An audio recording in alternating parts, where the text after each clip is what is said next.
जो चुनाव है उसको हम लोग जीत सकते हैं। और तमाम जिलों में, झारखंड के तमाम जिलों में जिला कार्य समिति की बैठक आयोजित की गई है।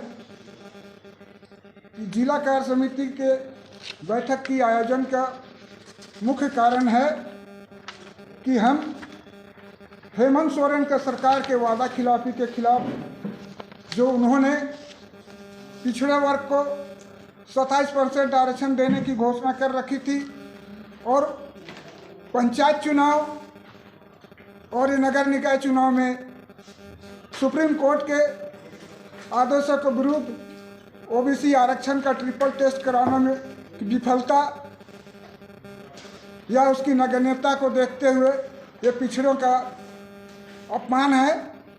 हेमंत सोरेन नहीं चाहते हैं कि पिछड़ों को आरक्षण मिले।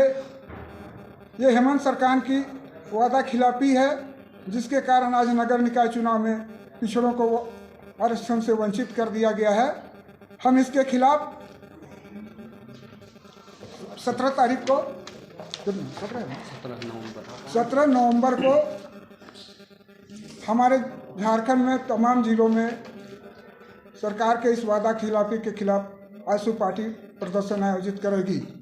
और इस कार्य समिति के माध्यम से हम लोग आज यहाँ पर इकट्ठे हुए हैं कि ये हेमंत सोरेन की सरकार खतियान आधारित स्थानीय नीति को नियोजन पर आधार बनाकर ये 1932 के खतियान को लागू करने की घोषणा करे, उसकी आशु पार्टी मांग करती है। जातीय जनगणना पिछड़ों की आबादी के अनुसार आरक्षण सुनिश्चित करने की मांग करती है। पूर्व में जो जाति अनुसूचित जाति के सूची थे उन्हें पुनः अनुसूचित जनजाति में शामिल करने की मांग करती है। सरना धर्म कोड को अविलंब लागू करने की मांग करती है। बेरोजगारों को रोजगार देने की मांग करती है। और विशेषकर झारखंड में जो संसाधनों का लूट हो रहा है और जो यहाँ पर कार्रवाइयाँ हो रही है ईडी और आईटी का, इसका आशु पार्टी स्वागत करती है। इन्हें बेनकाब किया जाए। और विशेषकर मैं झारखंड सरकार से ये मांग करता हूँ कि झारखंड अलग राज्य आंदोलनकारियों के बदौलत हुआ है और ये वादा खिलाफी आज तक अभी तक आंदोलनकारियों की पहचान में शिथिलता बरती गई है। और जो चिन्हित हुए हैं झारखंड अलग राज्य के आंदोलनकारी, उन्हें अभी तक उनका पेंशन भी नहीं मिला है।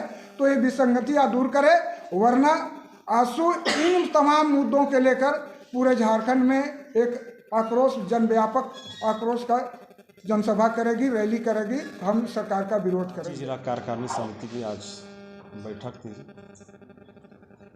इस बैठक में खास करके निर्णय लिया गया है और ये प्रेस वार्ता की जा रही है कि झारखंड सरकार 3 साल पूरा करने के बाद भी एक हवाई की तरह स्थानीय नीति और नियोजन नीति और 1932 फलना ढकना हम लोग कैबिनेट से पास कर रही है।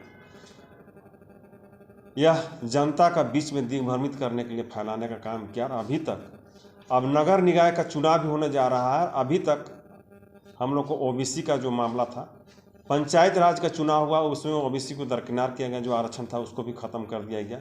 और अभी नगर निकाय का चुनाव हो रहा है, उसमें भी अभी तक सरकार का कोई नीति स्पष्ट नहीं हो रहा है कि ओबीसी आरक्षण जो था उसको लागू करने के बाद चुनाव होगा। अगर झारखंड सरकार का नियत साफ होता तो पहले ओबीसी का जो आरक्षण था उसको क्लियर करता, उसके बाद नगर निकाय के चुनाव करता। इस सब संबंध में हम लोग का आज बातचीत हुआ। और अगर हम लोग नगर निकाय चुनाव से पहले अगर ओबीसी का क्लियर नहीं करता है, आरक्षण का चुनाव कराता है, तो आशु पार्टी पूरे झारखंड में आंदोलन करेगी इसके खिलाफ में। और पूरी तरह से इस सरकार का जो अभी तक कार्यशैली है उसको पूरे क्षेत्र में और पूरे जिला और प्रखंड में घूम के यह सरकार के खिलाफ बताने का काम करेगा और इस सरकार को उखाड़ के फेंकने का काम करेगा। चैनल बंधु को धन्यवाद देते हैं।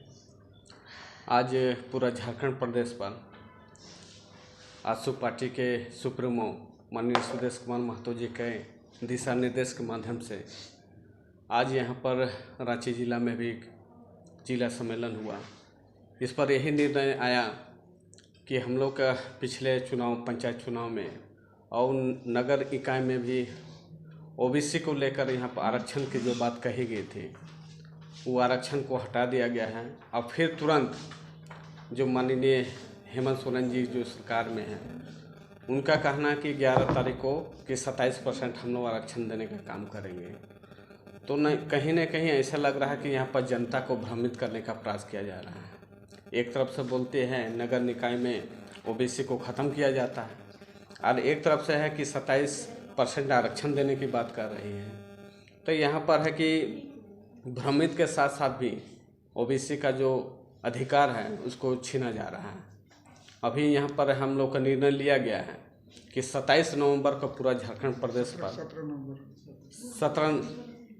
17 नवंबर को पूरा झारखंड प्रदेश से हम लोग ओबीसी के मांग को लेकर हम लोग धरना प्रदर्शन करेंगे, जो एक मैसेज जाएगा और आने वाला दिन के लिए जो आसू पार्टी है कि ओबीसी के हमेशा इसका समर्थन की है। और पिछले बार भी हम लोग ओबीसी का भी धरना प्रदर्शन किए, विधानसभा घेराव भी दला दिल्ली चौक पर भी हम लोग किए थे।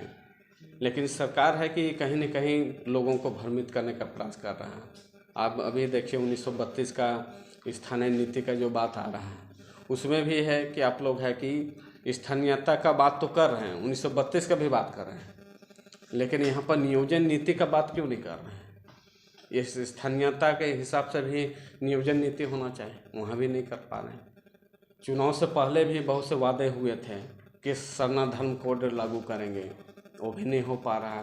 5 लाख का नौकरी का बात था कि हर साल प्रतिवर्ष 5 लाख का नौकरी देंगे, वो भी कंप्लीट नहीं हो पाया है। और जितना झारखंड जो आंदोलनकारी जो झारखंड को राज्य को अलग किया या झारखंड राज्य को बनाने में जो योगदान दिए हैं, उनको भी तो मान सम्मान भी नहीं मिल पा रहा।